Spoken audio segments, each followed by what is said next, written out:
kom med, fordi han havde flere førstepladser end nogle af konkurrenterne. Brian Carker var i en tynd snor, men han kom med her i finalen. Så er det Simon Cross i hvidt, og det er Per Jonsson fra Sverige i gul. I bagerste række, altså de 4 mand, der hvis en af dem vinder de 100.000 til ejendom. Ja, der er det fra inderbanen i grøn hjelmfarve. Jan O. Petersen, Danmark. Så er det Jimmy Nielsen, Sverige i sort-hvidt. Så er det Ronnie Curry i USA i rødt-hvidt. Og så er det regerende verdensmester Hans Nielsen i blåt. Og Gunnarsen, hvem napper den? Det bliver spændende det her. Det er så det kribler heroppe, det må jeg sige. Altså, vi må sige, at Jan O. Petersen og Hans Nielsen har en god chance fra bagerste række. Der er 8 omgange at køre. Jeg tror på, at det kan lade sig gøre i aften. Favorit nok, skal man sige, Jan O. Petersen. Han er den kører, der kan køre bedst forbi bagfra. Han kan køre indenom, han kan køre udenom. Bliver han bare ikke klemt ind i første sving, så tror jeg, at Jan O. har en god chance over de 8 omgange. Men hvor spændende det bliver. Og det er netop Jan O. her med start nummer 15. Og ved siden af Jan O. der er det altså Jimmy Nielsen fra Sverige. Men ikke fordi vi tror, at de er dunk her tilskuere, men det er lidt forvirrende selv for os. Så lad os lige repetere igen. 8 mand, 8 omgange. I er det en af de 4 bagerste, der napper den, så er det 100.000 med hjem i lommen. Og så er vi klar til starten, og lad os se.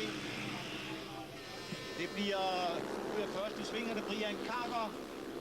Og bag ved ham er det i hvidt Simon Cross. Og der er virkelig tumult nu. Det er stadig Brian Carker forrest. Ja, hvem har vi på anden plads? Det er Simon Cross, og så er det, jeg tror det er John Jørgensen på en 3. plads og Per Jonsson på en 4. plads. Stadigvæk ikke nogen af de 4 fra bagerste starter er kommet op, men der er 6 omgange nu at gøre det i. Ja, der bliver indhentet. Ronnie Curry er den, som ligger tættest på. Han forsøger nu her indenom Per Jonsson. Jan O. har passeret Hans Nielsen og ligger nu på og skal gå udenom Ronnie Curry. Jeg tror, det lykkes for ham. Nu kommer Jan O. Petersen, og på yderbanen forsøger han at passere Per Jonsson her. Fantastisk flot. Og her har vi Jan O. Så har vi se ham. Nu går han forbi der også. Forbi Per Jonsson. Hvad er Jan O. nu oppe på? 4. pladsen. På 4. pladsen. Han nærmer sig. Kom så, Jan. Skal det lykkes? Det vil være sensationelt. Det er altså stadig Carker forrest foran... er det Jimmy Nielsen? Det er Simon Cross. Simon Cross på anden pladsen. Flot kørt af Brian Carker her, må vi sige også, Nick. Det er suveræn. Han kører en hurtig linje. Det bliver svært for dem at nå op, men Jan O. Petersen er nu oppe på en 3. plads. Det kan være, man skal af med de 100.000 i aften. Jan O. Petersen på en 3. plads. Nu mangler han kun at passere Simon Cross og Brian Carker. Og hvad er der tilbage? Jeg har fået det til 5. omgang, de er færdige med. Ja. Der mangler altså 3 omgange. Og så kommer Jan O. Petersen igen. Og nu angriber Jan O. på Simon Cross. Ja, han går forbi, jeg tror det. Kom så, Jan, der er plads. Det er helt suverænt. Og så er der Brian Carker tilbage. Nej. Det er helt fantastisk. Fra en sidste plads har Jan O. kørt sig op. Og publikum og elbiler, det kan godt gå. Nu forsøger han at angribe Carker. Jan O. Jan O. har nu en cykellængde fra 100.000. Han har passeret. Han gør det. Han kan passere. Det er helt fantastisk. Han passerer. I sidste sving. I sidste sving. Helt suverænt kører Jan O. Nej. Eminent speedway. Det er noget af det bedste, vi nogensinde har set herfra, Nick. Det er helt fantastisk. De 100.000 er fuldt fortjent. Ja, fantastisk kørt. Fra en sidste plads rundt i første sving har Jan O. kørt sig op.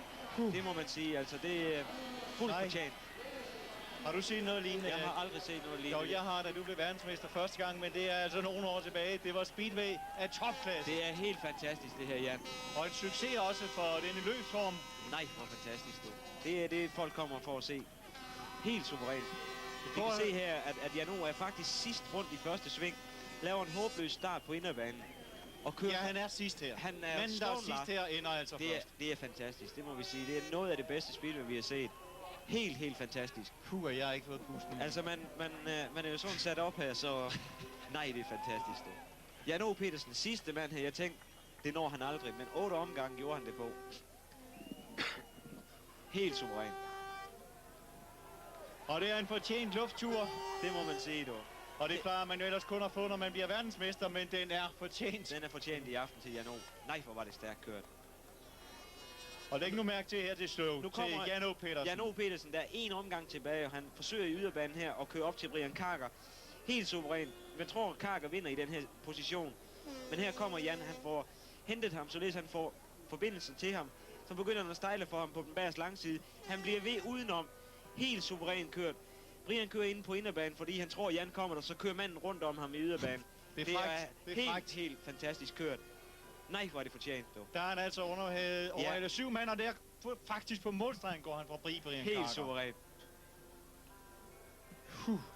Og det er lille Jan O. Petersen, som jo havde sit livs skuffelse. Sidste år, der stod han som en af favoritterne til verdensmesterskabet, og kort før, ja, så satte den skade ham ud af spillet, så han ikke fik det verdensmesterskab, som han drømmer om. Men med den kørsel i aften, så kan det altså blive i år, Erik Gundersen, at han får sin første VM-titel. Ingen tvivl om den, altså. Der hvor han går indenom her, altså det er helt suverænt. Han kører indenom, han kører udenom. Manden kan lave alt på en speedcykel, altså det er helt suverænt kørt, Jan O. Det er ikke så sikkert, at han er publikums yndling her, det er der ikke nogen tvivl om.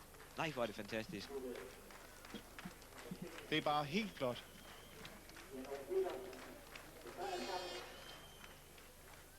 Og Jan O. Petersen her sammen med Ole Olsen på vej op til sejrskamlen. Ej, hvor er det fortjent. Stærkt lavet, Jan O. Stærkt lavet.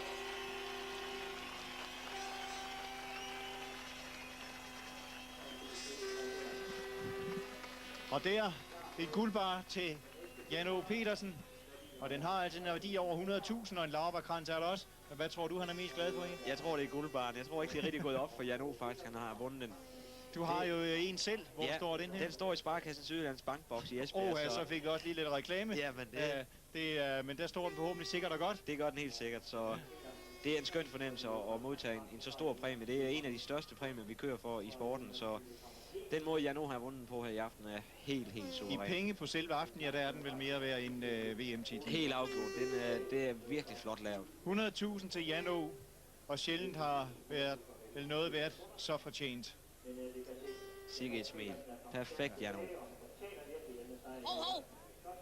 Og her ser vi, og det kan man altså faktisk ikke se for meget af. Lad os lige se Jan O. med nummer 15 igen. Han kører på baghjulet her på Bærs langside. Man tror faktisk, at løbet det er forbi.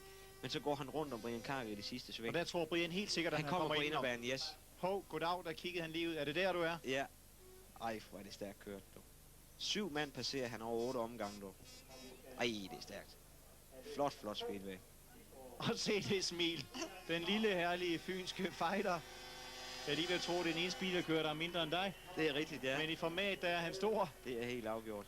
Stærkt. Det er et tillykke fra Brian Carter, der jo ellers med en sejr i aften kunne have fået 2 andele i guldbaren. Carter vandt den sidste år. Se det i Jan O. Se Jan O. Han kan ikke tro det selv. Nej, det er hårdt også. Han sveder her. Og ja, der er jo mange folk, der tror, at speedway kun er motorkraft. Men 8 omgang, det tapper der fysisk fuldkommen. Det er så hårdt, det Jan O. han laver. Men Jan O. er også en kører, som sidder så løs på cyklen, at han bruger ikke så mange kræfter til at styre cyklen rundt, som man skulle tro. Men det er hårdt at køre 8 omgange. Utrolig flot kørt.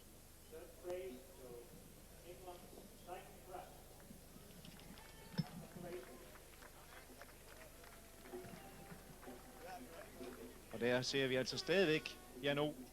Og der stejler han. Og der vil det være...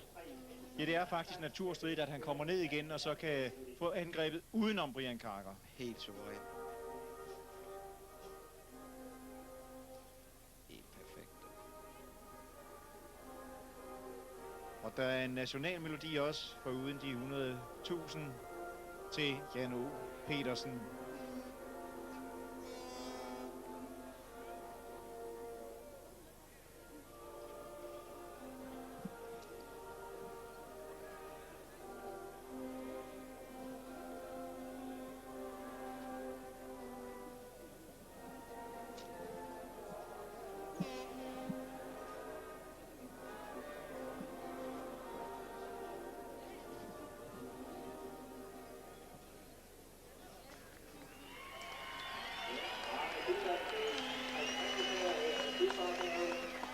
Og med disse billeder fra en verdenspremiere, der forløb flottere end nogen kunne have drømt om, speedway i verdensklasse, var det?